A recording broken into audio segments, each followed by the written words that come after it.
اعوذ باللہ من الشیطان الرجیم بسم اللہ الرحمن الرحیم۔ سورۃ لقمان۔ نام سیدنا لقمان کی نصیحتوں کا تذکرہ اس سورت میں ہے، اسی مناسبت سے لقمان نام قرار دیا گیا۔ زمانہ نزول۔ اس سورت کا نزول اس دور میں ہوا جب مکہ میں مسلمانوں پر مصائب کا دور تھا اور والدین کے حقوق کے حوالے سے نوجوانوں کو دین اسلام سے روکنے کی سازش تیار کی گئی تھی۔ اس صورت میں بتایا گیا ہے کہ والدین کے سارے حقوق ادا کرنا مومن پر لازم ہے، مگر والدین کے حکم پر شرک نہیں اپنایا جا سکتا۔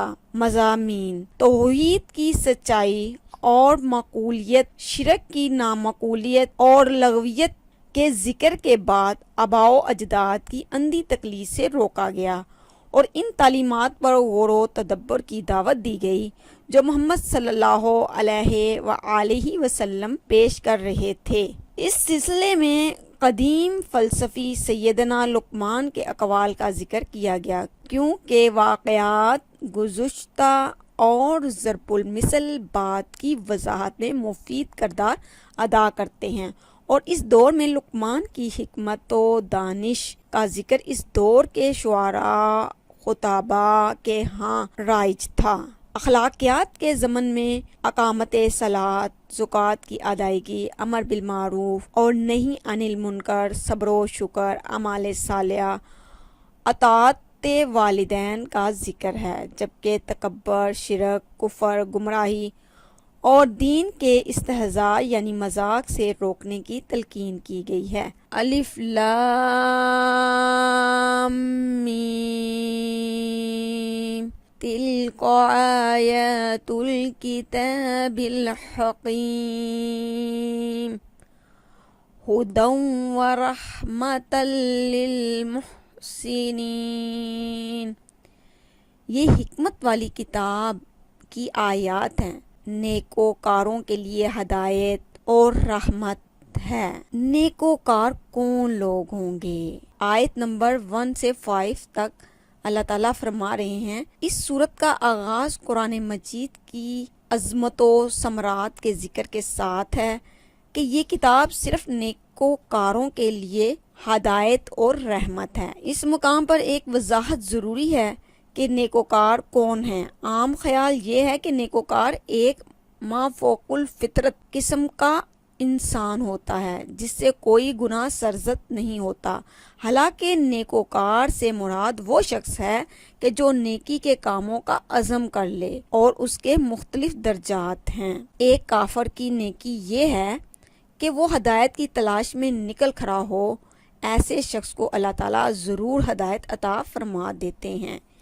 ایمان کی مقبولیت کے بعد نیکی یہ ہے کہ آدمی ارکان اسلام پر کاربند ہو جائے۔ اس لیے قرآن مجید میں ہر انسان کے لیے، وہ چاہے جس درجے اور جس مقام پر بھی ہے، ہدایت اور رحمت ہے، بس ضرورت اس بات کی ہے کہ اس کی طلب پیدا ہو جائے، اور پھر یہی طلب کامیابی کی تمام منازل سے ہمکنار کرے گی۔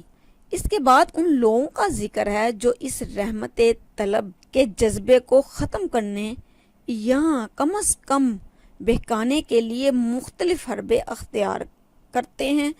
ارشاد باری تعالیٰ ہے، آیت نمبر سورۃ لقمان، اور لوگوں میں سے ایسے بھی ہیں جو بیہودہ حکایات یعنی ایسے آلات خریدتے ہیں تاکہ لوگوں کی جہالت کے سبب اللہ کے راستے سے گمراہ کریں اور اس سے استہزاء کریں یعنی مذاق۔ یہی لوگ ہیں جو ذلیل کرنے والا عذاب ان کو دیا جائے گا، اور جب ان کو ہماری آیات سنائی جاتی ہیں تو اکڑ کر منہ پھیر لیتے ہیں، گویا ان کو اس نے سنا ہی نہیں، جیسے اس کے کانوں میں بوجھ ہو۔ ان کو درد دینے والا عذاب کی خوشخبری سنا دو۔ اس میں وہ سارے لوگ شامل ہیں جو ایسے آلات بناتے، خریدتے اور استعمال کرتے ہیں جن کے باعث انسان کو گمراہی کے راستے پر دھکیلا جا سکتا ہے۔ اس آیت کے ذیل میں مفسرین محدثین نے آلات مزامیر، گانے بجانے کے آلات اور ان حکایات اور کہاوتوں کو شمار کیا ہے جن کی لذت و سرور میں عام انسان بہہ جاتا ہے اور احکام الہی سے دور ہو جاتا ہے۔ اس قسم کے لوگوں کے لیے دو قسم کے عذاب کا ذکر ہوا ہے۔ نمبر 1 ذلیل کر لینے والا عذاب، نمبر 2 دردناک عذاب۔ اور آج ہماری اکثریت اس گمراہی اور ضلالت کی راہ پر چلتی ہوئی اپنے عبرتناک انجام کو قریب کر رہی ہے۔ اثبات توحید اور لقمان۔ اس ذکر کے بعد توحید کے اثبات اور شرک کی تردید پر دلائل ہیں، اور پھر سیدنا لقمان کی نصیحتیں ہیں۔ یہ لقمان کون تھے؟ مفسرین نے لکھا ہے کہ سیدنا داؤد علیہ السلام کے دور میں یہ حبشی غلام تھے۔ اللہ تعالیٰ نے ان کو حکمت اور دانش سے نوازا تھا۔ یہاں ان کی ان نصیحتوں کا ذکر ہے جو انہوں نے اپنے بیٹے کو کی تھیں۔ سورۃ لقمان آیت نمبر 13 سے 19 تک یہ لقمان کی نصیحتیں ہیں جو انہوں نے اپنے بیٹے کو کی ہیں۔ اس میں شرک سے روکنا اور توحید کی طرف بلانا ہے۔ اس کے فوراً بعد والدین کے حقوق اور ان سے نرمی کا حکم دیا گیا ہے اور فرمایا گیا ہے خدا نخواستہ وہ تجھے دین حق سے ہٹائیں تو دنیاوی معاملے میں ان کے ساتھ نیک سلوک کرو، لیکن پیروی ان کی بجائے اللہ والوں کی کرو، اور فرمایا کہ تم جیسے بھی اعمال کرو گے جہاں کہیں بھی کرو گے وہ اعمال آسمانوں میں ہوں گے، زمین میں ہوں یا کسی چٹان میں ہوں، وہ نہ اللہ تعالیٰ سے چھپے ہیں اور نہ اللہ تعالیٰ انہیں بھولے گا اور انہیں نکال کر لے آئیں گے۔ اللہ تعالیٰ نا نماز، امر بالمعروف، نہی عن المنکر، صبر اور اخلاق کے حسنہ کی تلقین کی کہ لوگوں کے ساتھ بات کریں تو اس طرح سے نہیں کہ اس میں تکبر کا پہلو ہو اور چال ڈھال بھی ایسی نہ ہو جس میں تکبر کا پہلو عیاں ہو۔ توحید اور روایت پرست جاہلوں کا کردار۔ ان نصیحتوں کے بعد پھر مسئلہ توحید کی عظمت کو اجاگر کیا گیا اور روایت پرست جاہلوں کی ایک بات بیان فرمائی گئی، وہ آیت نمبر 21 سورۃ لقمان۔ کفار کسی بھی دور کے ہوں وہ تعلیمات حق کے مقابلے میں ہمیشہ یہی بات کہتے ہیں کہ ہم ان روایات اور قدروں کو نہیں چھوڑ سکتے جو ہمارے باپ دادا کرتے رہے ہیں۔ ان کو سمجھایا گیا کہ غور کرو، اگر تمہارے باپ دادا کو شیطان نے بہکا رکھا ہو اور وہ دوزخ کے عذاب کی جانب بڑھ رہے ہوں اور تمہیں اس بات کا پتہ بھی چل جائے تو کیا پھر بھی تم ایسا ہی کرو گے؟ تقلید کی روش سے تو بہتر ہے خودکشی۔ رستہ بھی چھوڑ خضر کا، دریا بھی چھوڑ دے۔ نیکوکاروں کا انجام بتایا جا رہا ہے۔ سورۃ لقمان 22 میں اللہ تعالیٰ کہہ رہے ہیں اس کے بعد راہ حق کو اپنانے والوں کا انجام مذکور ہے، گویا نجات کا راستہ یہی ہے کہ اللہ تعالیٰ کی نازل کردہ مضبوط دلائل والی کتابوں پر گامزن ہو جائیں، اور اگر کچھ لوگ کفر پر اڑے ہیں تو ان کے ساتھ اللہ تعالیٰ خود ہی نمٹ لے گا، کیونکہ جب ان سے آسمان اور زمین اور دیگر مخلوقات کی تحقیق کی بابت سوال کیا جاتا ہے تو وہ یہ اقرار کرتے ہیں کہ یہ سب کچھ اللہ تعالیٰ کی قدرت اور کاریگری کے نمونے ہیں، مگر عبادت میں شرک کرتے ہیں اور گمراہی اپناتے ہیں۔ صفات الہیہ کا لامتناہی ہونا۔ پھر بتایا گیا زمین کے سارے درخت قلم اور سمندر روشنائی بن جائیں تو بھی اللہ تعالیٰ کی صفات کا احاطہ نہیں کیا جا سکتا، کیونکہ زمین و آسمان اور ساری مخلوق کی تخلیق اللہ کے ہاں اس قدر ہی ہے جیسے ایک انسان کا پیدا کرنا۔ وہ قادر مطلق ہے، اس نے زمین، آسمان، دن رات، چاند، ستارے، کشتی، دریا، سمندر، سبھی کچھ ہمارے تابع کر دیا ہے تاکہ ہم ان سے فوائد حاصل کریں، لیکن انسان نہ شکرا اور نہ قدرہ ہے۔ وہ جب مصائب و مشکلات میں گر جاتا ہے تو اللہ تعالیٰ کے حضور گر گرا کر دعائیں مانگتا ہے، اور جب نجات مل جاتی ہے تو پھر بہک جاتا ہے۔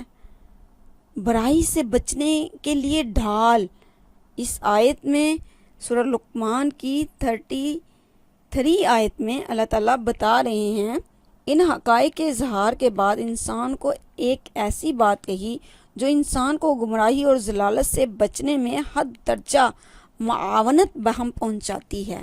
دھوکہ بازی سے مراد انسان کا کھلا دشمن یعنی شیطان ہے، جو انسان کو بے بنیاد امیدیں فراہم کر کے عمل اور جدوجہد سے غافل کر دیتا ہے۔ ایک خطرناک دھوکہ یہ ہوتا ہے کہ فلاں حضرت کی سفارش کام آ جائے گی، وہ آخرت میں دستگیری فرمائیں گے اور حساب و کتاب کی نوبت ہی نہیں آئے گی، نعوذ باللہ۔ حالانکہ قیامت کے بارے میں اللہ تعالیٰ نے فرمایا ہے کہ اس دن کوئی کسی کے کام نہیں آئے گا، کوئی کسی کا بدلہ نہیں بنے گا، کسی کے عمل کی سزا کوئی اور شخص نہیں اٹھائے گا، کسی شخص کا عمل کسی دوسرے شخص کے عمل کے لیے گناہ کے لیے کفارہ نہیں بنے گا۔ ہر شخص اپنے اپنے عمل کا خود ذمہ دار ہوگا اور تنہا اللہ کے سامنے پیش ہوگا۔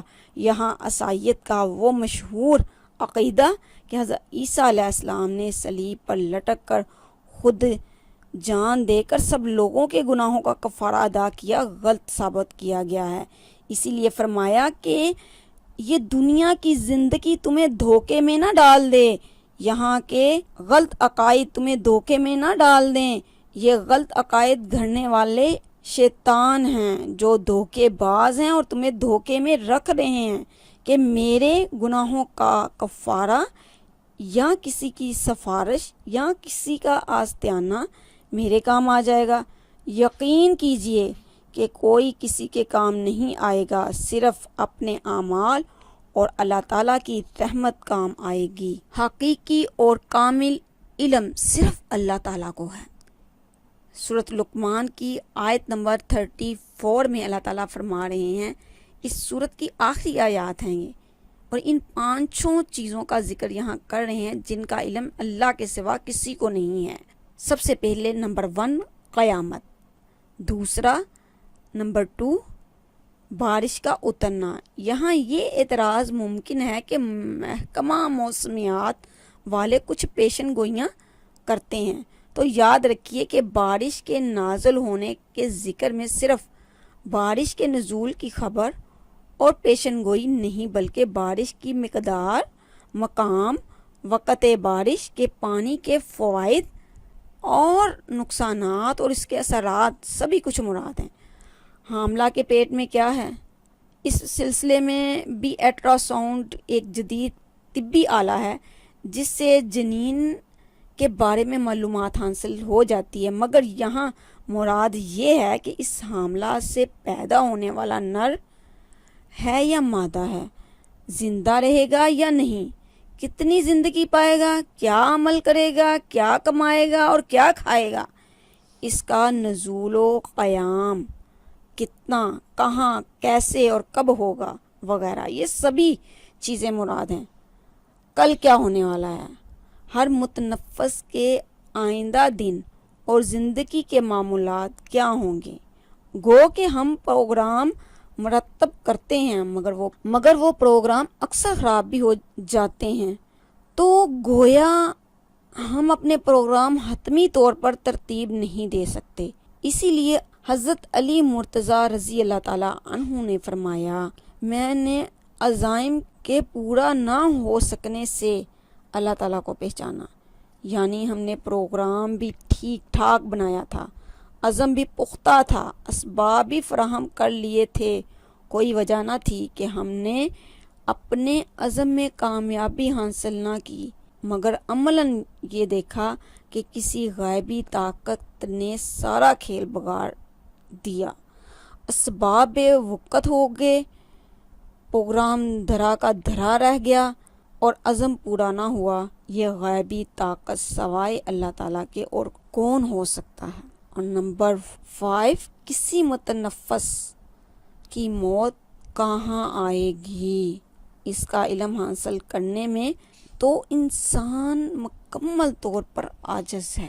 تو اللہ سے دعا ہے کہ اللہ تعالیٰ ہمیں اس قرآن کا فہم حاصل کرنے اور اس پر عمل کرنے کی توفیق عطا فرمائے، اور ہماری اولاد کو بھی حافظ، قاری، عالم اور اللہ تعالیٰ اپنا فرما بردار بھی بنائے اور اپنے والدین کا فرما بردار بھی بنائے۔ ربنا تقبل منا انک انت السمیع العلیم وتب علینا انک انت التواب الرحیم۔